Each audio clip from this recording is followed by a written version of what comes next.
Piece ಲೆಕ್ಕ sir. Okay. ಗೋ ಅನ್ನೋದು ಒಂದು ಪೀಸ್ ಲೆಕ್ಕ. ಎಷ್ಟು ಪೀಸ್ ಹತ್ತಿಸಿದ್ಯಾ, ಒಂದು ಗಾಡಿಯಲ್ಲಿ ಎಷ್ಟು ಪೀಸ್ ಹತ್ತಿಸಿದ್ರೆ ಅಷ್ಟು ಲಾಭ. ಅದಕ್ಕೆ ಬೇಡದೇ ಇರೋ ಇದೆಲ್ಲ ಕೊಡಬೇಕಾಗುತ್ತೆ, ಪ್ರೋಟೀನ್ ಅಂತೆ ಅದು ಇದು ಅವುಗಳ ಮೇಲೆ ಜಾಸ್ತಿ ಪ್ರೆಷರ್ ಮಾಡಬೇಕಾಗುತ್ತೆ.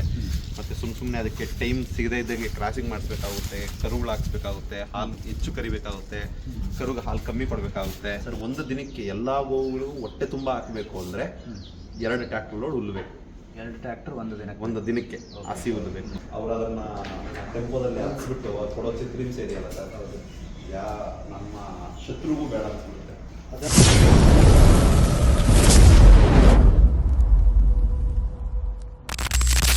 ಅಲ್ಲಿ ನೋಡೋದಲ್ಲ ಸರ್, ಅದು ಓಂಗೋಲ್. ಅದರ ಪಕ್ಕದಲ್ಲಿರೋದು ಬಂದು ಗೀರ್ ತಳಿ. ಇದು ಗೀರ್, ಕೆಂಪುದಿದೆಯಲ್ಲ ಅದು ಬಂದು ಗೀರು. ಓಕೆ. ಅದ್ರ ಪಕ್ಕದಲ್ಲಿರೋದು ಓಂಗೋಲ್, ಆಂಧ್ರ ಬ್ರೀಡ್. ವೈಟ್ ಇರೋದು ಓಂಗೋಲ್. ಆಂಧ್ರ ನೋಡಿದಿರಲ್ಲ, ಆಂಧ್ರದಲ್ಲಿ ಆ ಬ್ರೀಡ್ ಜಾಸ್ತಿ. ಇಲ್ಲಿಗೆಲ್ಲ ಇದು ಸ್ವಲ್ಪ ಅಮೃತ್ ಮಹಲ್ ಮತ್ತೆ ಹಳ್ಳಿಕಾರ್ಗೆ ಸ್ವಲ್ಪ ಕ್ರಾಸ್ ಇದೆ. ಇದು ಒಂದು ಸ್ವಲ್ಪ ಮೈಸೂರು ಕಡೆ ನಿಮಗೆ ಕಾಣ್ಬೋದು ಈ ಗೋವುಗಳನ್ನ. ಇಲ್ಲಿದೆಯಲ್ಲ ಇದು ಹಳ್ಳಿಕಾರ್. ನಮ್ಮ ಈ ಕಡೆ ನಮ್ಮ ಈ ಕೋಲಾರು ಈ ಕಡೆ ಭಾಗದಲ್ಲಿ ನೋಡುವಂತ ಗೋವುಗಳು ಈ ಹಳ್ಳಿಕಾರ್ ಎಲ್ಲ ಹಳ್ಳಿಕಾರ್. ಇದು ಅವುಗಳ ಕರುಗಳಿವು.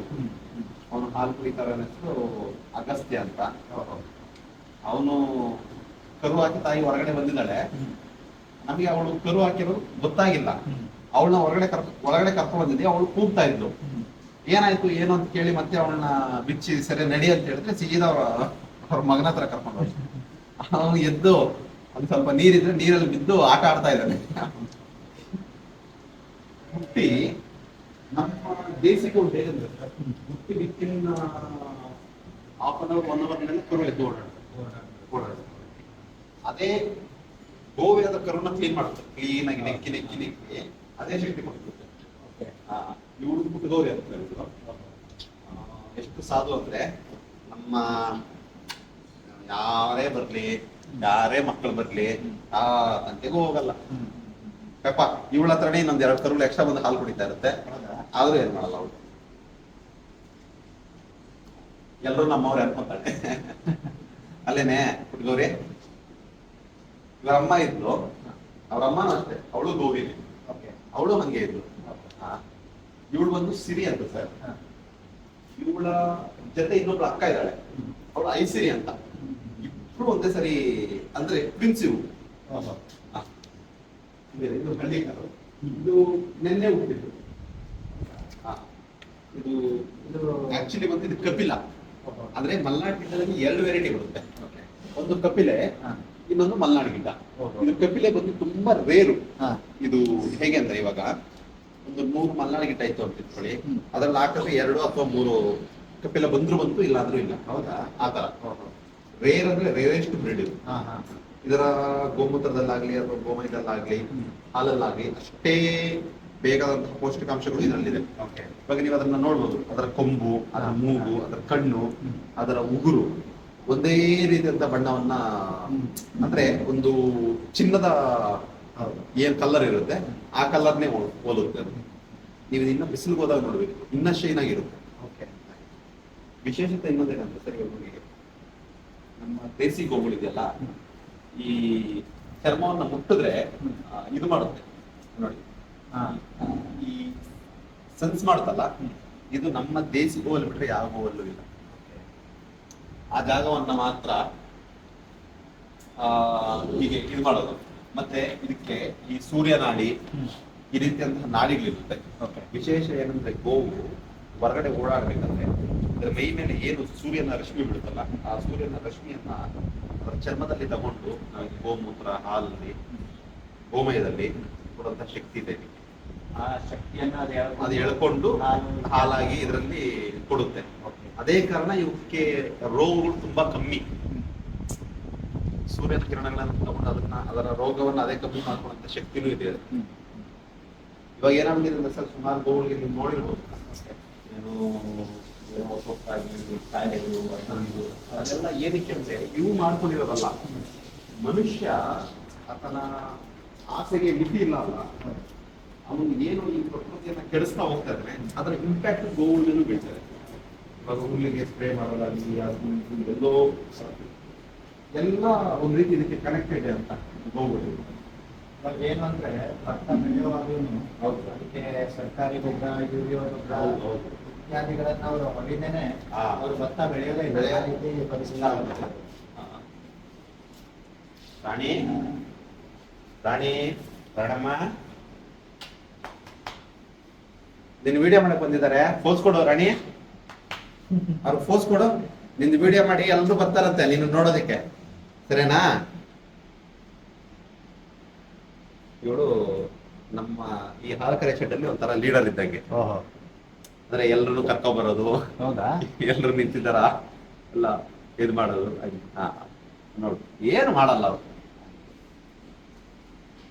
ಅವಳಿಗೆ ಒಂದು ನಂಬಿಕೆ ಬರುತ್ತೆ ಸರ್. ಏನಾಗಿರುತ್ತಂದ್ರೆ ಸುಮಾರು ಗೋಳು ನಮ್ಮ ಹತ್ರ ಈ ಸ್ಲಾಟರ್ ಹೌಸ್ ಇಂದ ಬಂದಿರುತ್ತೆ.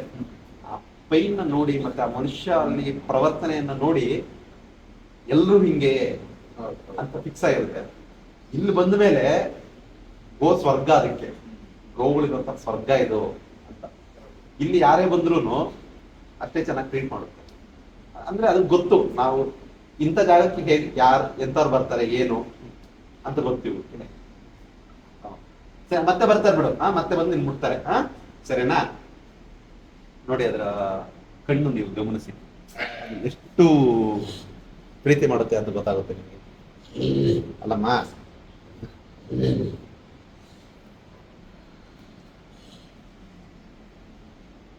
ಇವಾಗ ಇಷ್ಟೊಂದೆಲ್ಲ ಗೋವುಗಳಿದೆಯಲ್ಲ ಸರ್, ಸರ್ ನೀವು ಯಾಕೆ ಗೋವುಗಳನ್ನು ಇಷ್ಟು ಕ್ಲೀನ್ ಆಗಿ ಈ ಜಾಗವನ್ನು ಇಷ್ಟು ನೀಟಾಗಿ ಯಾಕೆ ಈ ರೀತಿಯಾಗಿ ನೋಡ್ಕೋಬೇಕು? ಇಷ್ಟೊಂದು ಗೋವುಗಳಿದೆ, ಸಗಣಿ ಬರುತ್ತೆ, ಹಾಲು ಬರುತ್ತೆ, ಹಾಲು ಮಾರಾಟ ಮಾಡ್ಬೋದು, ತುಪ್ಪ ಬರುತ್ತೆ, ಅದನ್ನ ಎಷ್ಟು ಬೇಕೋ ಅಷ್ಟಕ್ಕೆ ಮಾರಾಟ ಮಾಡ್ಬೋದು. ಗೋವುಗಳನ್ನ ಹೇಗೆ ಬೇಕೋ ಹಾಗೆ ಮಾಡಿಕೊಂಡು ಬಿಸ್ನೆಸ್ ತರ ಮಾಡ್ಕೊಂಡು ಹೋಗ್ಬೋದಿತ್ತಲ್ಲ. ನಿಮ್ಗೆ ಯಾಕೆ ಆ ಒಂದು ಮೆಂಟಾಲಿಟಿ ಬರ್ತಾ ಇಲ್ಲ? ಇನ್ನು ಮೆಂಟಾಲಿಟಿ ಬರ್ತಾ ಇಲ್ಲ ಅಂದ್ರೆ ಅದಕ್ಕೆ ಹೇಗೆ ಹೇಳೋದು, ನಮ್ಮ ಗುರುಗಳ ಆಶೀರ್ವಾದ ಅಂತ ಹೇಳ್ಬೇಕು ನಮ್ಗೆ. ನೀನ್ ಒಳಗೆ ಹೋಗಿ, ಅಲ್ಲೋಗಿ ಅಮ್ಮ ಕಾಯ್ತಾ ಬರೋ, ಒಳಗಡೆ ಹೋಗು, ಅಮ್ಮನ ಹತ್ರ ಹೋಗು. ಒಂದು ಥಾಟ್ ಬಂದಿಲ್ಲ ಸರ್. ಕಾರಣ ಏನು ಅಂದ್ರೆ, ಸಿಂಪಲ್ ಆಗಿ ಹೇಳ್ಬೇಕಂದ್ರೆ, ಲಕ್ಷ ದುಡಿತಾನೆ, ಯಾರೋ ಒಬ್ಬ ಒಂದು 20,000 ದುಡಿತಾ ಇರ್ತಾನೆ, ಒಂದು ಹಳ್ಳಿಯಲ್ಲಿ ಇರ್ತಾನೆ. ಅವನಿಗೆ ಹೋಲಿಸಿದ್ರೆ ಯಾರು ನೆಮ್ಮದಿಯಾಗಿದ್ದಾರೆ, ಯಾರು ಖುಷಿಯಾಗಿದ್ದಾರೆ? ಹಳ್ಳಿಯವರೇ ನೆಮ್ಮದಿಯಾಗಿರ್ತಾರೆ. ಸೇಮ್ ಇಲ್ಲಿ ಏನಂದ್ರೆ ಸರ್, ಬಿಸ್ನೆಸ್ ಮಾಡೋದು ದೊಡ್ಡ ವಿಷಯ ಅಲ್ಲ ಸರ್. ನೆಮ್ಮದಿಯಾಗಿರ್ಬೇಕು ಅಂದ್ರೆ ಇದೇ ರೀತಿ ಇರ್ಬೇಕು ಅಂತ. ಇವಾಗ ನೋಡಿ, ಇವಾಗ ಹಾಲ್ ಮೇಲೆ ನಾವು ಫೋಕಸ್ ಮಾಡ್ತೀವಿ ಅಂತ ಇಟ್ಕೊಳ್ಳಿ, ಅದಕ್ಕೆ ಬೇಡದ ಇರೋ ಇದೆಲ್ಲ ಕೊಡ್ಬೇಕಾಗುತ್ತೆ, ಪ್ರೋಟೀನ್ ಅಂತೆ ಅದು ಇದು, ಅವುಗಳ ಮೇಲೆ ಜಾಸ್ತಿ ಪ್ರೆಷರ್ ಮಾಡ್ಬೇಕಾಗುತ್ತೆ. ಮತ್ತೆ ಸುಮ್ನೆ ಅದಕ್ಕೆ ಟೈಮ್ ಸಿಗದೆ ಇದ್ದಂಗೆ ಕ್ರಾಸಿಂಗ್ ಮಾಡಿಸ್ಬೇಕಾಗುತ್ತೆ, ಕರುಗಳು ಹಾಕ್ಸ್ಬೇಕಾಗುತ್ತೆ, ಹಾಲು ಹೆಚ್ಚು ಕರಿಬೇಕಾಗುತ್ತೆ, ಕರುಗೆ ಹಾಲು ಕಮ್ಮಿ ಕೊಡ್ಬೇಕಾಗುತ್ತೆ. ಗಂಡು ಅನ್ನೋದನ್ನ ನೋಡೋದೇ ಇಲ್ಲ ಅವಾಗ. ಇಲ್ಲಿ ನಮ್ಮ ಹತ್ರ ಏನಂದ್ರೆ 280 ಗೋವುಗಳು ಹೇಳಿದ್ನಲ್ಲ, 280ರಲ್ಲಿ ನಮ್ಮ ಹತ್ರ 60% ವರೆಗೂ ಗಂಡೇ ಇರೋದು ನಮ್ಮ ಹತ್ರ, ಹೆಣ್ಣು ತುಂಬಾ ಕಮ್ಮಿ. ಓಕೆ, ನಾವು ಬಿಸ್ನೆಸ್ ಅಂತ ಅಂದ್ರೆ ಆ ಒಂದು ಮೈಂಡ್ ಸೆಟ್ ಅಲ್ಲಿ ಮಾಡಿದಿದ್ರೆ ಇವೆಲ್ಲ ಇಷ್ಟೊತ್ತಿಗೆ ಇರ್ತಾನೆ ಇರ್ಲಿಲ್ಲ ಅಂತ. ನಮಗೆ ಗುರುಗಳು ಒಂದೇ ಸಲ ಹೇಳಿರೋದು, ಅದು ಹಾಲು ಕೊಡೋದಾಗ್ಲಿ ಹಾಲು ಕೊಡದೇ ಇರೋದಾಗ್ಲಿ ಎಲ್ಲ ಗೋವೆ, ಎಲ್ಲ ಒಂದೇ ರೀತಿ ನೋಡ್ಬೇಕು. ಅವಳು ಹಾಲು ಕೊಡ್ತಾ ಇದ್ದಾಳೆ ಅಂತ ಒಂದ್ ರೀತಿ ನೋಡೋದು, ಇವಳು ಹಾಲು ಕೊಡಲ್ಲ ಅಂತ ಇಲ್ಲವೇ ಇಲ್ಲ. ನಮಗೆ ಎಲ್ರೂ ಒಂದೇ ಸರ್, ಎಲ್ರೂ ದೇವ್ರುಗಳೇ, ಅವ್ರ ಸೇವೆ ಮಾಡ್ಬೇಕು ಅಷ್ಟೇ. ಇಲ್ಲೆಲ್ಲ ಇರೋದು ಎಲ್ಲ ಇಲ್ಲಿರೋದು ಬಂದು ಸರ್ ಹೋರಿಗಳು ಇದೆ, ಪ್ಲಸ್ ಕೆಲವೊಂದು ಗೋವುಗಳು ಇದೆ. ಇದೇನಂದ್ರೆ ಮೈನ್ ಕೆಲವೊಂದು ಈ ಸ್ಲಾಟರ್ ಹೌಸ್ ಇಂದ ಬಂದಿರುವಂತದ್ದು, ಕೆಲವೊಂದಕ್ಕೆ ಮೈ ಹುಷಾರಿರಲ್ಲ, ಅವುಗಳನ್ನ ಸ್ವಲ್ಪ ಟ್ರೀಟ್ಮೆಂಟ್ ಕೊಡೋದಕ್ಕಾಗ್ಲಿ ನಾವು ಇಲ್ಲಿ ಇಟ್ಟು ಟ್ರೀಟ್ ಮಾಡ್ತಾ ಇರ್ತೀವಿ. ಅದಕ್ಕಾಗಿ ಸ್ವಲ್ಪ ಇದನ್ನ ಸಪ್ರೇಟ್ ಆಗಿ ಇಟ್ಟಿದ್ವಿ. ಯಾಕಂದ್ರೆ ಇವು ಅವುಗಳ ಜೊತೆ ಹೋದಾಗ ಅವಕ್ಕೆ ಇದಕ್ಕೆ ಪರಿಚಯ ಇರಲ್ವಲ್ಲ, ಕೆಲವೊಂದು ಗಲಾಟೆ ಮಾಡ್ಕೊಳುತ್ತೆ. ಆಮೇಲೆ ಸ್ವಲ್ಪ ಇದಕ್ಕೆಲ್ಲ ಒಳ್ಳೇದ ಎಲ್ಲ ಟ್ರೀಟ್ಮೆಂಟ್ ಎಲ್ಲ ಆಗಿ ಎಲ್ಲ ಸ್ವಲ್ಪ ಇದಾದ್ಮೇಲೆ ಅವುಗಳ ಜೊತೆ ಸ್ವಲ್ಪ ಬಿಟ್ಟು ರೂಢಿ ಮಾಡಿ ಅವುಗಳ ಜೊತೆ ಬಿಡೋಕೆ ಶುರು ಮಾಡ್ತೀವಿ. ಇವಾಗ ಇದಕ್ಕೆ ಫುಡ್ ಅಂತೇಳಿ ಏನೇನು ಕೊಡ್ತೀರಾ ಸರ್? ನಾವು ಇಲ್ಲಿ ಬಂದು ಫುಡ್ ಇದಕ್ಕೆ ಹಿಂಡಿ, ಹಸಿ ಹುಲ್ಲು, ಒಣ ಹುಲ್ಲು ಮೂರನ್ನು ಒಂದೇ ಪ್ರಮಾಣದಲ್ಲಿ ಕೊಡ್ತೀವಿ. ಇವಾಗ ಹೇಗಂದ್ರೆ ಬರೀ ಹಸಿ ಹುಲ್ಲನ್ನೇ ಹೆಚ್ಚಾಗಿ ಕೊಡೋಕೆ ಹೋಗಲ್ಲ. ಏನಾಗುತ್ತಂದ್ರೆ ಹಸಿ ಹುಲ್ಲು ಹೆಚ್ಚಾಯ್ತು ಅಂದ್ರೆ ಈ ಮೋಷನ್ನು ಅಥವಾ ಸ್ವಲ್ಪ ಈ ಸೆಗಣಿ ಹಾಕ್ಬೇಕಾದ್ರೆ ಸ್ವಲ್ಪ ನೀರಿನ ಅಂಶ ಜಾಸ್ತಿ ಆಗಲಿ ಅಥವಾ ಅಂದ್ರೆ ಬೇರೆ ಬೇರೆ ರೀತಿ ತೊಂದರೆಗಳು ಬರುತ್ತೆ. ಬರೀ ಒಣ ಹುಲ್ಲು ಹಾಕಿದೀವಿ ಅಂದ್ರೆ ಅದಕ್ಕೆ ಬೇಕಾದಂಥ ಪೌಷ್ಟಿಕಾಂಶ ಬರಲ್ಲ. ಸೊ ನಾವೇನು ಮಾಡ್ತೀವಿ ಅಂದರೆ ಎರಡನ್ನೂ ಬ್ಯಾಲೆನ್ಸ್ ಮಾಡ್ತೀವಿ. ಎರಡನ್ನೂ ಬ್ಯಾಲೆನ್ಸ್ ಮಾಡ್ತೀವಿ. ಸ್ವಲ್ಪ ಹಸಿ ಹುಲ್ಲು ಒಂದು ಟೈಮು ಒಣ ಹುಲ್ಲು, ಒಂದು ಟೈಮು ಇಲ್ಲಿದೆ ನೋಡಿ, ಇದು ಅನನ್ಯ ಫೀಡ್ಸ್ ಅಂತ. ಓಕೆ, ಇಲ್ಲಿದೆ ನೋಡಿ. ನಾವು ಇದೇ ಹಿಂಡಿಯನ್ನು ನಾವು ಕೊಡೋದು. ಇದರಲ್ಲಿ ಏನಾಗುತ್ತೆ ಅಂದರೆ ಈ ನವಧಾನ್ಯಗಳೆಲ್ಲ ಇರುತ್ತೆ. ಓಕೆ, ನಿಮಗೆ ಆಗಲೇ ಹೇಳಿದ್ನಲ್ಲ, ಗೋವು ಕಾಡಿಗೆ ಹೋದಾಗ ಅದಕ್ಕೆ ಬೇಕಾದಂತಹ ಒಂದು ಹುಲ್ಲಾಗಲಿ ಅಥವಾ ಅದಕ್ಕೆ ಬೇಕಾದಂತಹ ಪೌಷ್ಟಿಕಾಂಶವಾದಂತಹ ಸೊಪ್ಪನ್ನಾಗಲಿ ಮೇಯ್ತಾ ಇತ್ತು ಅಂತ. ಇವಾಗ ಏನಾಗ್ಬಿಟ್ಟಿದೆ ಅಂದರೆ ನಮಗೆ ಅಂದರೆ ಎಲ್ಲ ಸೊಪ್ಪು ಯಾವುದೋ ಒಂದು ರೀತಿ ಕೆಲ್ಸಕ್ಕೆ ಬರೋದೆ, ಅದ್ರ ಬಗ್ಗೆ ಗೊತ್ತಿಲ್ಲದೆ ನಾವು ಅದು ಕೆಲ್ಸಕ್ಕೆ ಬರಲ್ಲ ಅಂತೀವಿ ಅಲ್ವಾ. ಹಾಗಾಗಿ ಆ ಕೆಲವೊಂದರಲ್ಲಿ ಏನೇನು ಪೌಷ್ಟಿಕಾಂಶ, ಇವಾಗ ಗೋಳಿಗೆ ಇದು ಬೇಕೇ ಬೇಕಪ್ಪ ಅನ್ನೋ ರೀತಿಯಿಂದ ಪೌಷ್ಟಿಕಾಂಶಗಳೇನಿರುತ್ತೆ ಅದು ಈ ಹಿಂಡಿಯಲ್ಲಿರುತ್ತೆ. ಓಕೆ, ಅದನ್ನೇ ನಾವು ನೀರಲ್ಲಿ ನೆನೆಸಿ ಅದಕ್ಕೆ ಸ್ವಲ್ಪ ಉಪ್ಪು ಹಾಕಿ ಸ್ವಲ್ಪ ಬೆಲ್ಲ ಹಾಕಿ ನೀರಲ್ಲಿ ಒಂದು 1 hour ನೆನೆಸಿ ಅದನ್ನು ಗೋಳಿಗೆ ನಾವು ಸಪ್ಲೈ ಮಾಡ್ತೀವಿ. ಓಕೆ, ಅದೇನಾಗುತ್ತೆ ಅಂದರೆ ಬೆಲ್ಲ ಉಪ್ಪು ಹಾಕಿದಾಗ ಅದಕ್ಕೆ ಸ್ವಲ್ಪ ಸ್ಟ್ರೆಂತ್ ಇರುತ್ತೆ ಬಾಡಿಯಲ್ಲಿ, ಸ್ವಲ್ಪ ಅದಕ್ಕೆ ಬೇಕಾದಂಥ ಪೌಷ್ಟಿಕಾಂಶ ಬರುತ್ತೆ. ಇದರಲ್ಲಿ ಅಷ್ಟೇ ಅದಕ್ಕೆ ಸ್ವಲ್ಪ ಐರನ್ ಆಗಲಿ ಅಥವಾ ಪ್ರೋಟೀನ್ಸ್ ಆಗಲಿ ಏನೇನು ಬೇಕು ಅದೆಲ್ಲ ಅದಕ್ಕೆ ಸಿಗುತ್ತೆ ಈ ಹಿಂಡಿಯಲ್ಲಿ. ಓಕೆ. ಒಂದು ದಿನಕ್ಕೆ ಎಷ್ಟು ಬೇಕಾಗ್ಬೋದು, ಅಂದರೆ ಎಷ್ಟು ಲೋಡ್ ಹುಲ್ಲು ಬೇಕಾಗ್ಬೋದು ಸರ್? ಒಂದು ದಿನಕ್ಕೆ ಎಲ್ಲ ಗೋವುಗಳಿಗೂ ಹೊಟ್ಟೆ ತುಂಬ ಹಾಕಬೇಕು ಅಂದರೆ 2 ಟ್ರ್ಯಾಕ್ಟರ್ ಲೋಡ್ ಹುಲ್ಲು ಬೇಕು. 2 ಟ್ರ್ಯಾಕ್ಟರ್ ಒಂದು ದಿನಕ್ಕೆ ಹಸಿ ಹುಲ್ಲು ಬೇಕು ಅಂದರೆ ನಾವು ಏನು ಮಾಡ್ತಾ ಇದ್ದೀವಿ ಅಂದರೆ ಬರೋದ್ರಲ್ಲಿ ಅಂದರೆ ನಮಗೆ ಹೊಟ್ಟೆ ತುಂಬ ಹಾಕ್ತಾ ಇದೀವಪ್ಪ, ಅದಕ್ಕೇನು ಬೇಡವೇ ಬೇಡ ಆಗಿಲ್ಲ, ಕಮ್ಮಿನ ಆಗಬಾರ್ದು ಹೆಚ್ಚು ಆಗಬಾರ್ದು, ಆ ಒಂದು ತಕ್ಕಡಿ ಬ್ಯಾಲೆನ್ಸ್ ಆಗುತ್ತಲ್ಲ ಆ ರೀತಿ ತಗೊಂಡು ಹೋಗ್ತಾ ಇದೀವಿ. ಓಕೆ, ಈಗ ಬನ್ನಿ ಸರ್, ಈಗ ಹೋಗ್ಬೋದು. ಇಲ್ಲಿ ಇವಾಗ ಹಸಿ ಹುಲ್ಲು ಅಂದ್ರಲ್ವಾ? ಹೌದು ಸರ್. ಹಸಿ ಹುಲ್ಲೆಲ್ಲ ಅಂದ್ರೆ ನಿಮ್ಮ ಜಾಗದಲ್ಲೇ ಬೆಳೀತಾ ಇದ್ದೀರಾ ಅಥವಾ ಯಾರಾದರೂ ತಂದು ಕೊಡುವಂತ ವ್ಯವಸ್ಥೆನಾ? ನಮಗೆ ಹಸಿ ಹುಲ್ಲು ಇಲ್ಲಿ ಬೆಳಿಲಿಕ್ಕೆ ತುಂಬಾ ಕಷ್ಟ. ಹಸಿ ಹುಲ್ಲು ರೀಸನ್ ಏನು ಅಂದ್ರೆ ನಮಗೆ ಇಲ್ಲಿ ಪೂರ್ತಿ ಬಂಡೆ ಆದ ಕಾರಣ ಅದರ ಕೆಳಗಡೆ ಏನಾಗಿದೆ ಅಂದ್ರೆ ನಮಗೆ ಪೂರ್ತಿನೂ ಒಂದು ಈ ಲ್ಯಾಂಡ್ ಫುಲ್ ಕೆಳಗಡೆ ಬೆಟ್ಟದ ಬಂಡೆ. ನೀವು ಒಂದು ಏನೋ ಇದಕ್ಕೆ ಒಂದು 2 ಅಡಿ ಅದಿದ್ದೀರ ಅಂದ್ರೆ ನಿಮಗೆ ಮತ್ತೆ ಇದು ಬಂದ್ಬಿಡುತ್ತೆ, ಕೆಳಗಡೆ ಬಂಡೆ ಬಂದ್ಬಿಡುತ್ತೆ. ಆದ ಕಾರಣ ಸ್ವಲ್ಪ ನಾವು ಇಲ್ಲಿ ಇದನ್ನ ಬೆಳೆಯಕ್ಕಾಗಲ್ಲ, ಹಸಿ ಹುಲ್ಲು ಬೆಳೆಯಕ್ಕಾಗಲ್ಲ, ಹಸಿ ಹುಲ್ಲನ್ನು ಬೆಳೆಯಕ್ಕಾಗಲ್ಲ. ಆದ ಕಾರಣ ನಮ್ಗೆ ಇಲ್ಲಿ ಸ್ವಲ್ಪ ಬಂಡೆ ಆದ ಕಾರಣ ನಾವು ಹುಲ್ಲನ್ನು ತುಂಬಾ ಕಮ್ಮಿ ಅಂದ್ರೆ ಬೆಳಿಲಿಕ್ಕಾಗಲ್ಲ. ಮತ್ತೆ ನಮ್ದು ಬೋರ್ವೆಲ್ನಲ್ಲಿ ಓಡ್ತಾ ಇರೋ ನೀರ್ ಕಾರಣ ಹೆಚ್ಚಾಗಿ ಬೋರಿಂದ ನೀರು ಹೊರಗಡೆ ತೆಗೆದ್ರೆ ಮತ್ತೆ ನಾಳೆ ನೀರು ಖಾಲಿ ಆಯ್ತು ಅಂದ್ರೆ ಅದೊಂದು ಕಷ್ಟ. ಓಕೆ, ಹಾಗಾಗಿ ಆದಷ್ಟು ಹೊರಗಡೆಯಿಂದ ಹುಲ್ಲು ತರಿಸ್ತೀವಿ ನಾವು. ಓಕೆ, ಬೆಳೆದಿರ್ತಾರೆ ಅಲ್ಲಿಂದ. ಮತ್ತೆ ನೀವು ಒಣ ಹುಲ್ಲು ಕೇಳಿದ್ರಲ್ಲ, ಒಣ ಹುಲ್ಲನ್ನು ಬಂದು ನಾವು ಈ ತಮಿಳುನಾಡು ಮತ್ತೆ ಬಂದು ಈ ಮೈಸೂರು ಆ ಕಡೆಯಿಂದ ಸ್ವಲ್ಪ ಒಣ ಹುಲ್ಲು ಭತ್ತದ ಹುಲ್ಲಾಗಲಿ ಅದು ಬರುತ್ತೆ. ರಾಗಿ ಹುಲ್ಲು ತುಂಬಾ ಕಮ್ಮಿ, ಭತ್ತದ ಹುಲ್ಲು ಜಾಸ್ತಿ ಸಿಗುತ್ತೆ. ಈ ಜೋಳದ ಹುಲ್ಲು ಅದು ತುಂಬಾ ಹೌದು ಸರ್. ಜೋಳದ ಕಡ್ಡಿ ನಾವೇನ್ ಮಾಡ್ತೀವಿ ಅಂದ್ರೆ ಜೋಳದ ಕಡ್ಡಿ ಬಂದಿದೆ ಅಂದ್ರೆ ಅದನ್ನ ನಮ್ಮ ಹತ್ರ ಮಿಷಿನ್ ಇದೆ. ಓಕೆ, ಅದನ್ನ ಚಿಕ್ಕದಾಗಿ ಕಟ್ ಮಾಡುತ್ತೆ. ಅದರಲ್ಲಿ ಕಟ್ ಮಾಡಿ ನಾವು ಹಾಕ್ತಿವಿ. ಯಾಕೆ ಅಂದ್ರೆ ಇವಾಗ ನಾವು ಜೋಳದ ಕಡ್ಡಿಯನ್ನ ಡೈರೆಕ್ಟ್ ಆಗಿ ಹಾಕ್ಬೋದು, ಕಡ್ಡಿ ವೇಸ್ಟ್ ಮಾಡುತ್ತೆ. ಅಂದ್ರೆ ಅದು ದಪ್ಪ ಕಡ್ಡಿ ಆದ ಕಾರಣ ಅಗಿಯೋಕ್ಕಾಗಲ್ಲ. ಇನ್ನೊಂದು ಏನಂದ್ರೆ ಇವಾಗ ಧಾನ್ಯಗಳು ಇವಾಗ ಎಲ್ಲಿಂದನೂ ಕಳಿಸಿರ್ತಾರೆ, ಅವರು ಕಷ್ಟಪಟ್ಟು ಕಳಿಸಿರ್ತಾರೆ. ಅವ್ರು ಕಳಿಸಿರೋ ಒಂದು ಕಡ್ಡಿ ಕೂಡ ವೇಸ್ಟ್ ಆಗಬಾರ್ದು ಅನ್ನೋ ಕಾರಣದಿಂದ ನಾವೇನ್ ಮಾಡ್ತೀವಿ ಅಂದ್ರೆ ಅದನ್ನ ಮಿಷಿನ್ಗೆ ಹಾಕ್ತೀವಿ.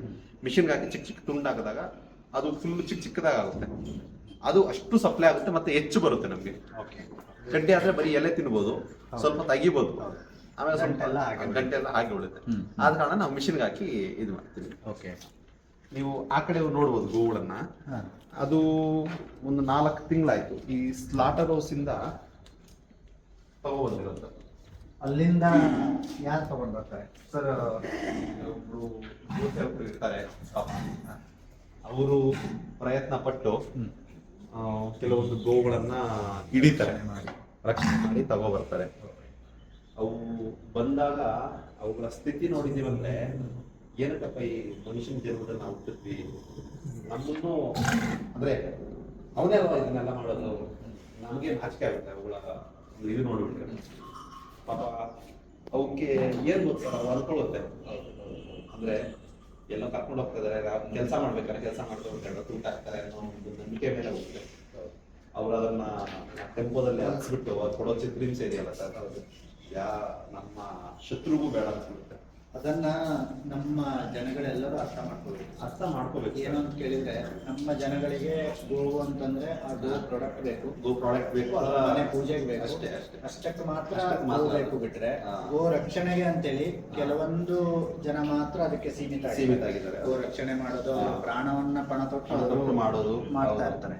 ಆದ್ರೆ ಎಲ್ಲಾ ಜನರು ಏನು ಹಿಂದೂಗಳು ಏನಿದ್ದಾರೆ, ಅದರ ಪ್ರಾಡಕ್ಟ್ ಯೂಸ್ ಮಾಡೋರು ಏನಿದ್ದಾರೆ, ಎಲ್ಲರೂ ಸೇರಿ ಅದ್ರ ಬಗ್ಗೆ ಹೋರಾಟ ಮಾಡಿದ್ರೆ ಇವತ್ತು ಈ ಪರಿಸ್ಥಿತಿ ಬರ್ತಿರ್ಲಿಲ್ಲ. ಅಂದ್ರೆ ನಾನು ಏನ್ ಹೇಳ್ತೀನಿ ಅಂದ್ರೆ ಎಲ್ಲರೂ ರೋಡ್ಗಿಳಿದು ಗಲಾಟೆ ಮಾಡ್ಬೇಕು ಅಂತಿಲ್ಲ. ಹೌದು, ಒಂದು ಹೆಜ್ಜೆ ಮುಂದಕ್ಕಿಟ್ಟು ನಾವು ಆರ್ಗಾನಿಕ್ ಫುಡ್ ಬಿಟ್ರೆ ಬೇರೆ ಮುಟ್ಟಲ್ಲ, ದೇಸಿ ದನದ ಪ್ರಾಡಕ್ಟ್ಸ್ ಬಿಟ್ರೆ ಬೇರೆ ಪ್ರಾಡಕ್ಟ್ ನಾವು ಮುಟ್ಟಲ್ಲ ಅಂತ ನಿಂತ್ಕೊಳ್ಳಿ. ಒಂದು 5-6 ತಿಂಗಳು, 1 ವರ್ಷದಲ್ಲೇ ಚೇಂಜ್ ಆಗುತ್ತೆ. ಯಾಕಂದ್ರೆ ಆ ಪ್ರಾಡಕ್ಟ್ ಮಾಡ್ಬೇಕಂದ್ರೆ ದೇಸಿ ಗೋವಿನ ಸೆಗಣಿ ಬೇಕೇ ಬೇಕು.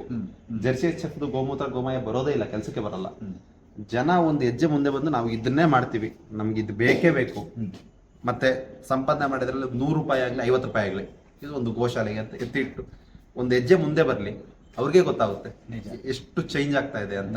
ಯಾಕಂದ್ರೆ ಸರ್ ಇವಾಗ ದೇಹ ಕೂಡ ಎಷ್ಟು ಅಂತ ವಿಷ ತಗೊಳುತ್ತೆ, ಅದಕ್ಕೊಂದು ಬ್ಯಾಲೆನ್ಸಿಂಗ್ ಅಂತ ಒಂದು ಟೈಮ್ ಇರುತ್ತೆ. ಅದು ಬಂತು ಅಂದ್ರೆ ಗೊತ್ತಾಗ್ಬಿಡುತ್ತೆ ನಾವು ಏನು ಆಗಿದೆ ಅಂತ. ನೋಡಿ ಇದನ್ನು ಪಾಪ ಈ ತುಂಬಿಸ್ಬೇಕಾದ್ರೆ ಸರ್ ಅದು ಪೀಸ್ ಲೆಕ್ಕ ಸರ್. ಓಕೆ, ಗೋ ಅನ್ನೋದು ಪೀಸ್ ಲೆಕ್ಕ. ಎಷ್ಟು ಪೀಸ್ ಹತ್ತಿಸಿದ್ಯಾ, ಒಂದು ಗಾಡಿಯಲ್ಲಿ ಎಷ್ಟು ಪೀಸ್ ಹತ್ತಿಸಿದ್ರೆ ಅಷ್ಟು ಲಾಭ. ಓಕೆ, ಹೆಂಗ್ ಬೇಕಾದ್ರೂ ತುಂಬು ಹತ್ಸು ಅಷ್ಟೇ. ಇವಾಗ ಸರ್ ನಾವು ಸಿಂಪಲ್ ಆಗಿ ಹೇಳ್ಬೇಕಂದ್ರೆ, ನಾನು ಕೆಲವು ಟ್ರಿಪ್ ಹೋಗ್ಬೇಕಾದ್ರೆ 7 ಸೀಟರ್ ಕಾರಲ್ಲಿ ಬೇಡಪ್ಪ 5 ಜನ ಹೋಗೋಣ, ಕಂಫರ್ಟಬಲ್ ಆಗಿ ಹೋಗೋಣ, ಕಾಲು ಚಾಚ್ಬೋದು, ಹಿಂಗೆ ಅಷ್ಟು ಯೋಚನೆ ಮಾಡ್ಬೇಕಾದ್ರೆ ಪಾಪ ಇವುಗಳನ್ನ, ಇಷ್ಟು ಗಾತ್ರ ಇರುವಂತಹ ಗೋಗಳನ್ನ ಒಂದು ಟೆಂಪೋದಲ್ಲಿ ಬರೀ ಒಂದು 5-6 ಗೋಗಳು ಹಿಡಿಯುವಂಥ ಟೆಂಪೋದಲ್ಲಿ 14-15 ತುಂಬಿ ಅದು ಕಣ್ಣು ತೆಗಿಬಾರ್ದು ಅಂತ ಅದ್ರ ಕಣ್ಣಿಗೆ ಮೆಣಸಿನ ಪುಡಿ ಹೆಚ್ಚಿ ಅದು ಗೋಮೂತ್ರ ಗೋಮಯ ಹಾಕಬಾರ್ದು ಅಂತ ಅದರ ಹೊಟ್ಟೆಗೆ ಈ ಕೆಮಿಕಲ್ ಇಂಜೆಕ್ಟ್ ಮಾಡ್ತಾರೆ ಸರ್. ಲೆಕ್ಕ ಹಾಕಿ 3-4 ದಿನ ಅದು ಗೋಮೂತ್ರ ಗೋಮಯ ಹಾಕದೆ ಅದ್ರ ಹೊಟ್ಟೆ ಎಲ್ಲ ಇನ್ಫೆಕ್ಷನ್ ಆಗಿ ಯಾವ ಸ್ಥಿತಿಗೆ ಬಂದಿರ್ಬೇಡ ಪಾಪ. ಅದು ಇಳಿಸ್ಬೇಕಾದ್ರೆ ನೀನು ನೋಡ್ಬೇಕು ಸರ್, ಅದು ಕಣ್ಣಿಂದ ಒಂದು ರೀತಿ ನೀರು ಬರುತ್ತೆ, ನಮ್ಮನ್ನು ನೋಡಿ ಹೇಳುತ್ತೆ, ನಾನು ನಿಂಗೆ ಅಷ್ಟೆಲ್ಲ ಮಾಡಿದ್ನಲ್ಲ, ನನಗೆ ಈ ರೀತಿ ನಾನು ನೀನು ನೋಡೋದು ಎಂತ ಪರಿಸ್ಥಿತಿ ಅಂದಿಗೆ ಅಂತ. ಆ ಒಂದು ಕಣ್ಣನ್ನು ಇವಾಗ ನೋಡಿದ್ರೆ ಅದೇ ಅನಿಸ್ತಾ ಇದೆ ನನಗೆ, ಏನಕ್ಕೆ ಹಿಂಗೆ ಮಾಡಿದೆ, ಬೇಡ ಅಂತ ನಾನು ಬಿಟ್ಬಿಟ್ಟಿದ್ರೆ ನನ್ನ ಪಾಡು ನಾನು ಎಲ್ಲೋ ಹೋಗಿ ಹುಲ್ಲು ಮೇಯ್ಕೊಂಡಿರ್ತಾ ಇದ್ನಲ್ಲ, ನಿನ್ ತಂಟೆಗೆ ಬರ್ತಾ ಇದ್ನ ನಾನು ಅಂತ. ನಮ್ಮ ತಾತ ಹೇಳ್ತಾ ಇದ್ರು ಸರ್, ಗೋವುಗಳಿಗೆ ಮತ್ತೆ ಮನುಷ್ಯನಿಗೆ ಒಂದು ಒಪ್ಪಂದ ಐತಂತೆ, ನಾನು ನಿಂಗೆ ಹೊಲ ಉಳ್ಕೊಡ್ತೀನಿ, ನಿಂಗೆ ಏನು ಬೇಡ, ನೀನೆಲ್ಲ ತಗೋ, ನಂಗೊಂದು ಸ್ವಲ್ಪ ಹುಲ್ಲು ಕೊಡು, ನೀನು ಅದ್ರಲ್ಲಿ ಬರೋ ಏನು ರಾಗಿ ಬರುತ್ತಾ ನೀನು ರಾಗಿ ತಗೋ, ಭತ್ತ ಬರುತ್ತಾ ಭತ್ತ ತಗೋ, ಈ ಹಣ್ಣು ನೀನು ತಿನ್ನೋದೆಲ್ಲ ನೀನು ತಗೋ, ನೀನು ವೇಸ್ಟ್ ಅಂತ ಎಸಿತಿಯಲ್ಲ ಅದನ್ನ ಅದನ್ನ ತಿನ್ಕೊಂಡು ನಾನು ಇರ್ತೀನಿ, ಹೊರಗಡೆ ಕಟ್ಟಾಕು ಬಿದ್ದಿರ್ತೀನಿ. ಆ ಒಂದು ಒಪ್ಪಂದ ಇತ್ತು. ಆ ಒಪ್ಪಂದನ ದುರುಪಯೋಗ ಪಡಿಸ್ಕೊಳ್ಳೋ ಸ್ಥಿತಿಗೆ ಬಂದ್ಬಿಟ್ಟು ಸರ್. ಇದು ಕಾಲಿಟ್ರೆ ಚಿನ್ನ ಸರ್, ನಿಜ. ಇವಾಗ ನೋಡಿ, ಗೋವುಗಳು ಹೊಲ ಉಳ್ಬೇಕಾದ್ರೆ ಅದು ನಡೆದ್ರೂ ಭೂಮಿಗೇನು ತೊಂದರೆ ಇಲ್ಲ. ಈ ಟ್ರ್ಯಾಕ್ಟರ್ಸ್ ಅಂತ ಏನು ಆ ಚಕ್ರ ಅದರ ಸಾಯಿಲ್ ಮೇಲೆ ರನ್ ಆಗುತ್ತಲ್ಲ, ಆ ಇರುವಂತ ಸತು ಎಲ್ಲ ಸತ್ತೋಗುತ್ತೆ, ಭೂಮಿನೇ ಅಲ್ಲಾಡುತ್ತೆ. ಇದು ಅಲ್ಲಿ ಸೆಗಣಿ ಹಾಕೊಂಡು ಅದು ಒಂದು ಚಂದನೆ ಬೇರೆ ಸರ್. ಆ ನೇಗಿಲು ಹಿಡ್ಕೊಂಡು, ಅವಾಗ ನಮ್ಮ ತಾತ ಜೊತೆ ಹೋಗ್ತಾ ಇದ್ದೆ, ನೇಗಿಲ ಮೇಲೆ ಕೂರಿಸ್ಕೊಂಡು ದನ ಹಿಡ್ಕೊಂಡು ನಮ್ಮ ತಾತ ಅವಳ ಹೆಸರು ಇಟ್ಟು ಕರ್ಕೊಂಡು ಮಾಡ್ತಾ ಇದ್ದಾರೆ. ಅಂದ್ರೆ ಅವಾಗ ಇಷ್ಟು ದಿನದಲ್ಲಿ ಇಷ್ಟು ಬೆಳೆ ಬೆಳೆದ್ಬಿಡ್ಬೇಕಪ್ಪ, ಇಷ್ಟು ದಿನದಲ್ಲಿ ಇಷ್ಟು ಮಾಡ್ಬಿಡ್ಬೇಕಪ್ಪ ಅನ್ನೋ ಕಾನ್ಸೆಪ್ಟ್ ಇರ್ಲಿಲ್ಲ. ನೆಮ್ಮದಿಯಾಗಿರ್ತಾ ಇದ್ರು, ಮನೇಲಿ ರಾಗಿ ಇರ್ತಾ ಇತ್ತು, ಗಂಜಿ ಮಾಡ್ಕೊಂಡು ಕುಡಿದ್ರು ಸಾಕು, ಆ ಒಂದು ಮೆಂಟಾಲಿಟಿ ಇರ್ತಾ ಇತ್ತು. ಅಲ್ವಲ್ಲ, ಇವಾಗ 3 ತಿಂಗಳು ಬೆಳೆ ಹಾಕಿದೇವು ಅಂದ್ರೆ ಅದಕ್ಕೆ ಪಾಪ ಒಂದು 15 ದಿನಾನು ರೆಸ್ಟ್ ಕೊಡಲ್ಲ ಭೂಮಿಗೆ, ಮತ್ತೆ ಹಂಗೆ ಒಡೆದು ಹಂಗೆ ಇದು ಮಾಡ್ತಾರೆ. ಇವಾಗ ಟ್ರ್ಯಾಕ್ಟರ್ ಬಂದ ಮೇಲೆ ಪಾಪ ಇವಕ್ಕೆ ಈ ಗತಿ ಬಂತೆ ಅನ್ಸುತ್ತೆ ನನ್ನ ಲೆಕ್ಕದಲ್ಲಿ ಸರ್. ಇವುಗಳನ್ನ ಯಾರು ಮನೆಯಲ್ಲಿ ಇಟ್ಕೊಂಡು ಇವುಗಳ ಸೇವೆ ಮಾಡ್ಕೊಂಡು ಇದರಿಂದ ಹೊಲ ಉಳ್ಕೊಂಡಿರ್ತಾರಲ್ಲ, ಅವರಂತ ಕೋಟ್ಯಾಧಿಪತಿಗಳು ಇನ್ನಿಲ್ಲ ಸರ್. ಅವ್ರ ಕೋಟ್ಯಾಧಿಪತಿಗಳು ಹೇಳ್ಬೇಕಂದ್ರೆ 100% ಅಷ್ಟೇ. ಇವುಗಳನ್ನೆಲ್ಲ ಒಂದೊಂದ್ಸರಿ ನೋಡಿದಾಗ ಸರ್ ಅನ್ಸ್ಬಿಡುತ್ತೆ, ಏನಕ್ಕಪ್ಪ ಇಂಥ ಅದೇನೋ ಅಂತಾರಲ್ಲ, ಇಷ್ಟು ಒಳ್ಳೆ ಸಂಸ್ಕೃತಿ ಇರುವಂತಹ ಭೂಮಿ ಮೇಲೆ ಇವಕ್ಕೆ ಏನಕ್ಕೆ ಇಂಥ ಇದು. ಯಾಕಂದ್ರೆ ನಾಯಿಗೆ ಏನಾದ್ರು ಆಯ್ತು ಅಂದ್ರೆ ಪ್ರಪಂಚ ಎಲ್ಲ ಮಾತಾಡುತ್ತೆ, ಹಂಗ್ ಮಾಡ್ಬಿಟ್ಟ ನಾಯಿಗೆ. ಇದಕ್ಕೆ ಇಷ್ಟೆಲ್ಲ ತೊಂದರೆ ಆಗ್ಬೇಕಾದ್ರೆ ಏನಕ್ಕೆ ಮಾತಾಡ್ಬಾರದು?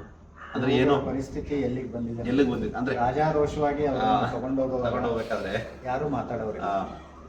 ನನಗೆ ಒಂದೊಂದ್ಸರಿ ಅನ್ಸುತ್ತೆ ಸರ್, ಏನೋ ಇದು ಒಂದು ಪಂಗಡಕ್ಕೆ ಸೇರಿದ್ದು ಅಂತ ಇದನ್ನ ಮೂಲೆಗೆ ತೊಳ್ಬಿಡ್ತಾ ಇದಾರ. ಇದು ನಾನು ಯಾವತ್ತೂ ಸರ್ ನಾನು ಗೋ ಒಂದು ಪಂಗಡಕ್ಕೆ ಸೇರಿದ್ದು ಅಂದ್ರೆ ನಾನೇ ಒಪ್ಪಲ್ಲ. ನಿಜ. ಭೂಮಿಗೆ ಸೇರಿದ್ದು, ಮನುಷ್ಯರ ಕುಲಕ್ಕೆ ಸೇರಿದ್ದು. ಇವಳಿದ್ರೆ ಎಲ್ಲರೂ ಚೆನ್ನಾಗಿರ್ತಾರೆ, ಎಲ್ರಿಗೂ ಹೊಟ್ಟೆ ತುಂಬುತ್ತೆ ಇವಳಿದ್ರೆ. ಏನೋ ಒಂದು ಇದಕ್ಕೆ ಸೇರಿದ್ದು, ಇದ್ರ ಬಗ್ಗೆ ಮಾತಾಡಿದ್ರೆ ಏನೋ ಅದಮಂತೆ ಇದಂತೆ, ಅದು ಮೂರ್ಖರು ಮಾತಾಡೋದು ಅಂತ ಹೇಳುತ್ತೆ ನನಗೆ. ಅದು ಅತಿ ಬುದ್ಧಿವಂತರ ಲಕ್ಷಣ ಸರ್. ಹೌದು. ಬನ್ನಿ ಸರ್, ಈಗ ಬನ್ನಿ. ನಾನು ನೋಡಿದೆ ಸರ್, ಇದನ್ನ ಇಳಿಸ್ತೀವಲ್ಲ ಸರ್, ಇದು ಆಕ್ಚುಲಿ ನೋಡಿ ನೋಡಿ ಎಷ್ಟು ಭಯ ಇದೆ. ಅದೊಂದು ಹತ್ರ ಬಂದ್ರೆ ಕೆಲವೊಂದು ಗೋವುಗಳು ಸರ್ ಈ ಸ್ಲಾಟ್ ಹೌಸ್ ಇಂದ ಹೊರಗಡೆ ಬಂದಿರುತ್ತೆ, ಅವುಗಳಂತೂ ಮನುಷ್ಯನ ಹತ್ರಕ್ಕೆ ಸೇರಿಸಲ್ಲ. ಅಂದ್ರೆ ಅವನು ಮಾಡೋ ಬಿಹೇವಿಯರ್ ನೋಡ್ಬಿಟ್ಟಿರುತ್ತಲ್ಲ, ಎಲ್ಲರೂ ಹಾಗೇನೆ ನಾವು ಅಂತ. ಇದ್ರದ್ದು ಇವುಗಳ ಒಂದು ಇನ್ನೊಂದು ಫೀಲಿಂಗ್ ಏನಂದ್ರೆ ಸರ್, ಇವನೇ ಅಲ್ವಾ ನನ್ನ ಕರ್ಕೊ ಬಂದಿದ್ದು, ಇವನೇ ಅಲ್ವಾ ನನ್ನ ಮನೇಲಿ ಹುಲ್ಲಾಕಿದ್ದು, ಇವನ್ ತೋಟನ ಅಲ್ವಾ ನಾನು ಉಟ್ಕೊಟ್ಟಿದ್ದು, ಮತ್ತೆ ಇವನ್ ಏನಕ್ಕೆ ಹಿಂಗ್ ಮಾಡ್ಬಿಟ್ಟ ನನಗೆ. ಇವಾಗ ನಾವೇ ಸರ್ ಯಾರಿಗೋ ನಮ್ಮ ಜೊತೆ ಒಂದು 4 ತಿಂಗಳಿದ್ದವನು ಏನೋ ಒಂದು ಇದು ಮಾಡ್ಬಿಟ್ಟ ಅಂದ್ರೆ ನಾವು ಅಷ್ಟು ಡಿಪ್ರೆಷನ್ ಅಷ್ಟೆಲ್ಲ ಇದು ಮಾಡ್ಬಿಡ್ತೀವಿ, ತೊಂದರೆಲ್ಲ ಮಾಡ್ತೀವಿ. ಇವು ಅಂದ್ರೆ ಅಷ್ಟು ನಂಬಿಡುತ್ತೆ ಸರ್ ಇವು. ಅವಕ್ಕೆ ಹಿಂಗೆ ಮಾಡ್ಬಿಟ್ರೆ ಅವಕ್ಕೆ ಹಿಂಗೆ ಇದಾಗ್ಬೇಡ. ಗಾಡಿಯಿಂದ ಇಳಿಸಿದಾಗ ಎಷ್ಟು ಡಿಪ್ರೆಸ್ ಆಗ್ಬಿಟ್ಟಿರುತ್ತೆ ಅಂದ್ರೆ ಸರ್, ಎದ್ದೋಳೋದು ನಾವು ಎದ್ದೋಳೋದು ನಡೆಯೋದು ಅನ್ನೋದೇ ಮರ್ತೋಗ್ಬಿಟ್ಟಿರ್ತದಲ್ಲ ಗೋವುಗಳು. ಅಷ್ಟು ನೋವು ತಿಂದ್ಬಿಟ್ಟಿರುತ್ತೆ. ನನಗೇನಕ್ಕೆ ಹಿಂಗಾಯ್ತು ಅದು ಇದು ಅಂತ. ಡಾಕ್ಟರ್ ನಿಮ್ಗೆ ಹೇಳಿದ್ರು, ನಾನು ಕೊಡೋ ಇಂಜೆಕ್ಷನು ಇದರಿಂದ ನೀವು ನಡೆಯೋಂಥದ್ದಲ್ಲ, ನೀವು ತೋರಿಸೋ ಪ್ರೀತಿ, ನೀವು ಅದ್ರ ಜೊತೆ ಇರೋ ರೀತಿ ಇದನ್ನು ಚೇಂಜ್ ಮಾಡ್ಬೋದ್ಬಿಟ್ರೆ ನೀವು ಪಟ್ಟಿರೋ ನರ್ಕನ ಮೆಡಿಸಿನ್ಸಿಂದ ಚೇಂಜ್ ಮಾಡೋಕ್ಕಾಗಲ್ಲ. ಚೇಂಜ್ ಮಾಡಬೇಕಂದ್ರೆ USB ಅಲ್ಲಿ ಫಾರ್ವರ್ಡ್ ಬಟನ್ ಹೋಗ್ತೀವಲ್ಲ, ಅಷ್ಟು ಮಾಡ್ಬೇಕು ಬಿಟ್ಟರೆ ಬೇರೆ ಚಾನ್ಸಸ್ ಇಲ್ಲ ಅಂತ. ಇದು ನಂದು ಗೋಕುಲ ಅಂತ. ಇವನ ಹೆಸರು ಬಂದು ಕಾರ್ತಿಕ್ ಅಂತ. ಇವನು ಅಂದರೆ ಎಲ್ರಿಗೂ ಪ್ರೀತಿ ಮಾಡ್ತಾನೆ. ಸ್ವಲ್ಪ ಬೇರೆಯವ್ರನ್ನ ಯಾರಾದರೂ ಇವನು ಮುಂದೆ ಪ್ರೀತಿ ಮಾಡಿದೀವಿ ಅಂದರೆ ಅಷ್ಟು ಬೇಗ ಒಪ್ಪಲ್ಲ. ಇಲ್ಲ ನಿನ್ನ ಬಗ್ಗೆನೇ ಇವ್ರ ಅಣ್ಣ, ಅವನು ಗಣೇಶ ಅಂತ ಅಲ್ಲಿದ ನೋಡಿ. ಇಬ್ರು ಒಂದೇ ತಾಯಿ ಮಕ್ಕಳು. ನಮಗೆ ಇದ್ರ ಹತ್ರ ಇಲ್ಲಿ ಬೆಂಗಳೂರಲ್ಲೆಲ್ಲೋ ಸಿಕ್ಕಿದ್ದೀವಿ. ಸುಮಾರು ಜನ ಮಕ್ಕಳಿಗೆ ಇವಾಗ ಏನಾಗ್ಬಿಟ್ಟಿದೆ ಅಂದರೆ, ಹಾಲಿನಿಂದ ಬರ್ತಾ ಇದೆ ಅಂದರೆ ಇದು ಏನು ಫ್ರಿಜ್ಜಿಂದ ಬರ್ತಾ ಇದೆ ಅಂತ ಹೇಳೋ ಲೆವೆಲ್ಗೆ ಹೋಗ್ತಿದ್ದಾರೆ ಮಕ್ಕಳು. ಹಾಲು ಕರಿಯೋದು ಗೊತ್ತಿಲ್ಲ, ಹಾಲು ಹೆಂಗೆ ಕರೀತಾರೆ, ಏನು ದನ ಕರು ಹೆಂಗೆ ಹಾಕುತ್ತೆ, ಹೌದು ಎಲ್ಲ ಮರ್ತೋಗ್ಬಿಟ್ಟಿದ್ದಾರೆ ಮಕ್ಕಳು. ಅದು ಅವರಿಗೆ ಶಿಕ್ಷಣ ಕೊಡಲ್ಲ ಸರ್. ಕೊಡಲ್ಲ. ನಾವು ಕೊಡೋ ಎಜುಕೇಶನ್ನೇ ಬೇರೆ ಮಕ್ಕಳಿಗೆ. ಅಲ್ಲಿದ ನೋಡಿ ಸರ್, ಅವನು ಗಣೇಶ ಅಂತ. ಇವನು ಸ್ವಲ್ಪ ಏನು ಈ ಆಟಿಟ್ಯೂಡ್ ಮೇಂಟೈನ್ ಮಾಡ್ತಾನೆ ನಮ್ಮ ಹುಡುಗ. ಅಂದರೆ ಯಾರಾದ್ರೂ ಇದ್ರೆ ಅವನು, ನಾವು ನಿಂತ್ಕೊಂಡು ಅವನ ಬಗ್ಗೆ ತಿಳ್ಕೊಂಡು ಹೋಗ್ಬೇಕು ಬಿಟ್ರೆ ಅವನ ಥರ ಹತ್ರಕ್ಕೆ ಬರೋದಾಗ್ಲಿ ಅದೆಲ್ಲ ಇಲ್ಲ. ನಿಜ ಹೇಳ್ಬೇಕಂದ್ರೆ ಸರ್, ಎಲ್ಲ ಒಂದೊಂದು ಗೋವು ಒಂದೊಂದು ಕ್ಯಾರೆಕ್ಟರ್ ಇರುತ್ತೆ, ನಾವು ಅಬ್ಸರ್ವ್ ಮಾಡಬೇಕಷ್ಟೇ. ಬಾಯ್ಲಿ ಗಣೇಶ, ಬಾಯ್ಲಿ ಹತ್ರ ಬಾಯ್ಲಿ ಅಷ್ಟೇ ನೋಡಿ ಅವನು. ಶ್ರೀ ಇಲ್ಲೆಲ್ಲ ಕರುಗಳಿದೆಯಲ್ಲ ಸರ್, ಇವೆಲ್ಲ ಆ್ಯಕ್ಚುಲಿ ಬಂದು ನಮಗೆ ಒಂದು ಶೆಡ್ ಕಮ್ಮಿ ಆಗಿದೆ, ಅದಕ್ಕಾಗಿ. ಇಲ್ಲಾಂದ್ರೆ ನಾವು ಶೆಡ್ ಶಿಫ್ಟ್ ಮಾಡ್ತಾ ಇದ್ವಿ. ಇವು ಅವುಗಳ ಜೊತೆ ಇದ್ರೂ ಇವು ಅದನ್ನು ಒದಿಯೋದಾಗ್ಲಿ ಗುದ್ದೋದಾಗ್ಲಿ ಮಾಡಲ್ಲ. ಅವಕ್ಕೆ ಗೊತ್ತು ನಮ್ಮ ಹುಡುಗ್ರೆ ಇಲ್ಲಿ ಜೊತೆಗಿರ್ತಾರೆ. ನೈಟ್ ಮಲಗಬೇಕಾದ್ರೆ ನೋಡ್ಬೇಕು ಸರ್, ಎಷ್ಟು ಚೆನ್ನಾಗಿ ಮಲಗುತ್ತೆ ಅಂದರೆ. ಅಷ್ಟೊಂದೆಲ್ಲ ನೀವು ಎಲ್ಲಿಂದ ತರ್ತೀರಾ, ಯಾರು ಸಹಾಯ ಮಾಡ್ತಾ ಇದ್ದೀರಾ? ಸೊ ನಮಗೆ ಹೇಳ್ಬೇಕಂದ್ರೆ ಗೋಶಾಲೆ ನಡೀತಾ ಇರೋದು ದಾನಿಗಳ ಮುಖಾಂತರ. ನಮ್ಮ ಈ ಗೋಶಾಲೆ ನಡೀತಾ ಇರೋದು ಮತ್ತೆ ಗುರುಗಳ ಆಶೀರ್ವಾದ ಅಂತ ಹೇಳ್ಬೋದು. ನಮಗೆ ಇಲ್ಲಿ ಹೇಗಾಗುತ್ತೆ ಸರ್, ಯಾವುದೋ ಒಂದು ಮನೆಯಲ್ಲಿ ಹಬ್ಬ ಇರುತ್ತೆ, ಏನೋ ಒಂದು ಕಾರ್ಯಕ್ರಮ ಇರುತ್ತೆ, ಅಥವಾ ಮನೆಯಲ್ಲಿ ನಮ್ಮ ಪಿತೃದೇವತೆಗಳದ್ದು ಏನೋ ಒಂದು ಕಾರ್ಯಕ್ರಮ ಇರುತ್ತೆ. ಅವಾಗ ಏನು ಮಾಡ್ತಾರೆ ಅಂದರೆ, ಕೆಲವ್ರು ಸರಿ ಗೋಗ್ರಾಸ ಕೊಡಬೇಕು, ಹುಲ್ ಕಳಿಸ್ತೀವಿ ಅಥವಾ ಹುಲ್ ತರಿಸ್ಕೊಳ್ಳಿ ಅಂತ ಕೊಡ್ತಾರೆ. ಆ ದಿನ ಅವರ ಹೆಸರಲ್ಲಿ ಗೋಗಳಿಗೆ ಹುಲ್ಲು ಹಾಕ್ತೀವಿ. ಹಸಿ ಹುಲ್ಲು ಬಂದಷ್ಟು ಪಾಪ ನಮಗೆ ಇನ್ನೊಂದು ವಿಶೇಷ ಏನಂತ, ಮಾಲೂರಲ್ಲಿ ಒಂದಷ್ಟು ಜನ ದಾನಿಗಳಿದ್ದಾರೆ, ವಾರದಲ್ಲಿ 2-3 ಸರಿ ಹುಲ್ಲು ಕಳಿಸ್ತಾರೆ ಸರ್ ಅವ್ರದ್ದು. ಅವ್ರಿಗೆ ಅವರಷ್ಟು ಸಪೋರ್ಟ್ ಮಾಡೋ ಕಾರಣ ನಮಗೆ ಸ್ವಲ್ಪ ಹೆಗಲ ಮೇಲೆ ಭಾರ ಕಮ್ಮಿ ಆಗಿದೆ. ಇಲ್ಲ ಅಂದ್ರೆ ಎಷ್ಟು ಅಂತ ಒಣ ಹುಲ್ಲೆ ಹಾಕೋದಾಗುತ್ತೆ ಸರ್. ಅವಕ್ಕೆ ಹಸಿ ಹುಲ್ಲು ಕೊಡ್ಬೇಕಾಗುತ್ತೆ. ಅಂದ್ರೆ ಅದಕ್ಕೆ ಮೈಗೆ ಸ್ವಲ್ಪ ಶಕ್ತಿ ಬರಬೇಕಲ್ಲ, ಎದ್ದು ಓಡಾಡ್ಬೇಕಾದ್ರೆ ಓಡಾಡ್ಬೇಕಲ್ವಾ. ಈ ಒಣ ಹುಲ್ಲು ಹೇಗೆ ಅಂದ್ರೆ ಅವಕ್ಕೊಂಥರ ಏನಂತಾರೆ, ಆ ನಾವು ಬಿಸ್ಕೆಟ್ ತಿಂದಂಗೆ ಬಿಸ್ಕೆಟ್ ತಿಂದಂಗೆ ಅಂದ್ರೆ ಅನಿಸ್ತಾ ಹೋಗುತ್ತೆ. ಹಾಗಾಗುತ್ತೆ. ಅದಕ್ಕಾಗಿ ಸ್ವಲ್ಪ ಹಸಿ ಹುಲ್ಲು ಹಾಕ್ಬೇಕು. ಹಸಿ ಹುಲ್ಲಿಗೆ ಮಾಲೂರು ಇನ್ನೂ ಒಂದಷ್ಟು ಜನ ದಾನಿಗಳಿದ್ದಾರೆ. ಏನಾದ್ರು ಊಟದ ಹಬ್ಬ ಆಗ್ಲಿ ಅಥವಾ ಏನಾದ್ರು ಮನೆಗಳಲ್ಲಿ ಕಾರ್ಯಕ್ರಮಗಳಾಗಲಿ, ಹಾಗೆ ಬಂದಿರೋ ದಾನಿಗಳ ಮುಖಾಂತರ ನಾವು ಹುಲ್ಲು ಹಾಕ್ತಾ ಇದೀವಿ. ಅವರು ತಿಂಗಳಲ್ಲಿ ನಮಗೆ ಇನ್ನೊಂದಷ್ಟು ಜನ ಸೇಟುಸ್ ಇದ್ದಾರೆ. ಅವ್ರೇನ್ ಮಾಡ್ತಾರೆ ಅಂದ್ರೆ ತಿಂಗಳಲ್ಲಿ 2 ಸರಿ ಫಿಕ್ಸ್ ಅವ್ರಿಗೆ. ಇಂಥ ಸರಿ ನೀವು 2 ಡೇಟ್ ಹೇಳಿ, ಒಂದು ಅಮಾವಾಸ್ಯೆ ಆಗಲಿ ಅಥವಾ ಒಂದು ಪೌರ್ಣಿಮೆ ಆಗಲಿ, ಆ ಟೈಮಲ್ಲಿ ಹುಲ್ಲು ಹಾಕಿಸ್ತೀವಿ. ಇನ್ನೊಂದಷ್ಟು ಜನ ಇದರಲ್ಲಿದ್ದಾರೆ, ವೇಮಗಲ್ಲು ಮತ್ತೆ ಮಾಲೂರು, ಅಲ್ಲಲ್ಲಿ ಸೇಟುಸ್ ಇದ್ದಾರೆ. ಅವರು ಎಲ್ಲ ಜೊತೆಗಿರೋ ಕಾರಣ ವಾರದಲ್ಲಿ 2 ಸರಿ ಹಸಿ ಹುಲ್ಲು ಹಾಕ್ತಾರೆ. ಕಡ್ಡಿ ತೊಂದರೆ ಇಲ್ಲದೆ ಒಂದೊಂದ್ಸರಿ ಒಂದೊಂದ್ಸರಿ ವಾರದಲ್ಲಿ 3 ಸರಿ ಆಗುತ್ತೆ, 4 ಸರಿ ಆಗುತ್ತೆ. ಯಾವ್ದು ತೊಂದರೆ ಇಲ್ಲದೆ ಬರ್ತಾ ಇದೆ. ಒಂದೊಂದ್ಸರಿ ಏನಾಗುತ್ತೆ ಅಂದ್ರೆ ಈ ಬರಗಾಲ ಶುರು ಆದಾಗ ಕಂಪ್ಲೀಟ್ ನಿಂತೋಗು, ಹಸಿ ಹುಲ್ಲು ಸಿಗೋದು ಕಷ್ಟ, ರೇಟ್ ಜಾಸ್ತಿ ಆಗುತ್ತೆ, ಏಕದಮ್ ರೇಟ್ ಮಾಡ್ಬಿಡ್ತಾರೆ. ಅಂತ ಟೈಮಲ್ಲಿ ಸ್ವಲ್ಪ ಒಣ ಹುಲ್ಲನ್ನೇ ಹಾಕಿ ಸ್ವಲ್ಪ ಮೇಂಟೈನ್. ಆತರ ಏನಾದ್ರು ಸಿಚುವೇಶನ್ ಇಲ್ಲಿ ಬಂದಿದ್ಯಾ? ಯಾವ ತರ ಏನಾದ್ರು ಸಿಚುವೇಶನ್ ನೋಡಿದೀರಾ? ಅಂದ್ರೆ ಹಸುಗಳಿಗೆ ಏನು ಕೊಡೋದಕ್ಕೆ ಇಲ್ಲದೆ ಇರುವಂತಹ ಪರಿಸ್ಥಿತಿಗಳು, ಅಥವಾ ಯಾರು ಹುಲ್ಲು ಕಳಿಸದೇ ಇರುವಂತಹದ್ದು, ಆತರ ಏನಾದ್ರು ಒಂದು ನಮಗೆ ನನಗೆ ಒಂದು ನೆನಪಾಗ್ತದೆ. ನಮಗೆ ಅವಾಗ ನಾನು ಇಲ್ಲಿ ಗೋಶಾಲೆಗೆ ಸೇರಿದಾಗ ಒಂದೊಂದ್ಸರಿ ಗೋವುಗಳಿಗೆ ಕಮ್ಮಿ ಹುಲ್ಲು ಒಂದು ಟೈಮ್ ಬಂದಿತ್ತು. ಒಂದು 2 ದಿನ ಹುಲ್ಲೇ ಇಲ್ಲ ಗೋವುಗಳಿಗೆ. ಹೇಗೆ ಅಂದ್ರೆ ಇನ್ನು ಒಣ ಹುಲ್ಲೆಲ್ಲ ಖಾಲಿ, ಒಂದು ಕಡ್ಡಿ ಹುಲ್ಲಿಲ್ಲ. ಸರಿ ಹೊರಗಡೆ ಎಲ್ಲಾದ್ರೂ ಹೊಡೆದು ಮೇಯಿಸ್ಕೊ ಬರೋಣ ಅಂದ್ರೆ ಬಿಡೋ ಆಗಿಲ್ಲ. ಗೌರ್ಮೆಂಟ್ ಇಂದ ಏನೋ ಬಿಡಬಾರ್ದು, ಅದು ಇದು ರೂಲ್ಸ್ ಆಗಿರುತ್ತೆ. ಆಶೀರ್ವಾದದಿಂದ ನಾನು ಊಟ ಮಾಡ್ತಾ ಇದ್ದೀನಿ, ಅವಳು ಹುಲ್ಲಿಲ್ವೇ. ಒಂಥರ ಏನಂತಾರಲ್ಲ, ಅದು ನಮ್ಮ ಮನೆಯಲ್ಲಿ ತಂದೆ ತಾಯಿಗೆ ಊಟ ಇಲ್ಲ, ನಾನು ಊಟ ಮಾಡ್ತಾ ಇದ್ದೀನಿ, ಅವ್ರು ಖಾಲಿ ಹೊಟ್ಟೆಲಿದ್ದಾರೆ. ಆ ಒಂದು ಇದಿತ್ತು. ತಂದೆ ಆಂಜನೇಯ ಇದ್ದಾನೆ, ಅವನು ಮತ್ತೆ ಗೋಗುಳಿತ್ತು. ನಾವು ಒಂದಿನ ಕುತ್ಕೊಂಡ್ವಿ, ಇಲ್ಲಿ ಕಣ್ಣಲ್ಲಿ ನೀರು ಬಂದ್ಬಿಡ್ತು. ಇಲ್ಲಿದ್ದೀವಿ, ನಿನ್ಗೇನು ಮಾಡಕ್ ಆಗ್ತಾ ಇಲ್ವಲ್ಲ ಅಂತ. ಅದ್ರ ಮುಂದೆ ಹತ್ತಿರೋ ದಿನಾನೂ ಇದೆ. ಯಾರು ಹಂಗೆ ಹೇಳ್ಕೊಂಡು ನಾವು ಪಟ್ಟಿರೋ ಬಾಧೆ ನೋಡಿ, ಅವಳ ಆಶೀರ್ವಾದನೋ ಅಥವಾ ಅವಳೇ ತರಿಸ್ಕೊಂತಾಳೋ ಗೊತ್ತಿಲ್ಲ, ಯಾರೋ ಒಬ್ರು ತರೋದು, ನಮಗೆ ಗೊತ್ತಿಲ್ಲ ಎಲ್ಲಿಂದ ಬರ್ತಾ ಇದೆ, ಯಾರು ಕಳಿಸ್ತಾ ಇದ್ದಾರೆ. ಕೇಳಿದ್ರೆ ಸರ್ ಯಾರೋ ಹೇಳಿದ್ರು ಹುಲ್ಲು ಹಾಕ್ಬೇಕಂತೆ, ನಾವು ಯಾರೋ ಫೋನ್ ಮಾಡಿ ಹೇಳಿದ್ರು ಹುಲ್ಲು ಹಾಕ್ಸ್ಬಿಡು ಅಂತ, ನಾವು ಹುಲ್ಲು ತಂದು ಹಾಕಿದ್ವಿ. ಅವ್ರ ಕಾಂಟ್ಯಾಕ್ಟ್ ನಂಬರ್ ಏನೋ ಗೊತ್ತಿಲ್ಲ ಸರ್, ಯಾರೋ ಹೇಳಿದ್ರು ನಾವು ತಂದು ಹಾಕ್ತೀವಿ, ಹುಲ್ಲೆಲ್ಲ ಕೊಟ್ಬಿಟ್ಟಿದ್ದಾರೆ ಅಷ್ಟೇ. ಅದು ಆ ಟೈಮ್ನಾಗ ನಡೆದೋಯ್ತು ಅಥವಾ ಯಾರೋ ತಂದಾಕ ಏನೋ ಗೊತ್ತಿಲ್ಲ. ಅಂದ್ರೆ ನಾವು ಕೊಡೋ ಕಷ್ಟನ ಅವಳು ನೋಡಿ ಅರ್ಥ ಮಾಡ್ಕೊಂಡ್ಬಿಡ್ತಾಳೆ. ನನ್ನ ಮಗ ಇಷ್ಟು ಕಷ್ಟಪಡ್ತಾ ಇದ್ದಾನೆ, ಅವಳ ಆಶೀರ್ವಾದನೋ, ಆಂಜನೇಯನ ಆಶೀರ್ವಾದನೋ ಅಥವಾ ಗುರುಗಳ ಆಶೀರ್ವಾದನೋ. ಇವಾಗ ಸದ್ಯದ ಪರಿಸ್ಥಿತಿಯಲ್ಲಿ ಎಲ್ಲ ದಾರಿಗಳ ದೊಡ್ಡ ಹೃದಯವಂತಿಗಳು ಎಲ್ಲರೂ ಇದ್ದಾರೆ. ಅವರ ಒಂದು ಕಷ್ಟ, ಅವ್ರು ಮಾಡ್ತಾ ಇರೋ ಸೇವೆ ಪ್ರತಿಫಲವಾಗಿ ಸದ್ಯಕ್ಕೆ ಆ ಥರ ತೊಂದರೆ ಈ ಮಧ್ಯದಲ್ಲಿ ಬಂದಿಲ್ಲ. ಬರೋದು ಬೇಡ ಅಷ್ಟೇ.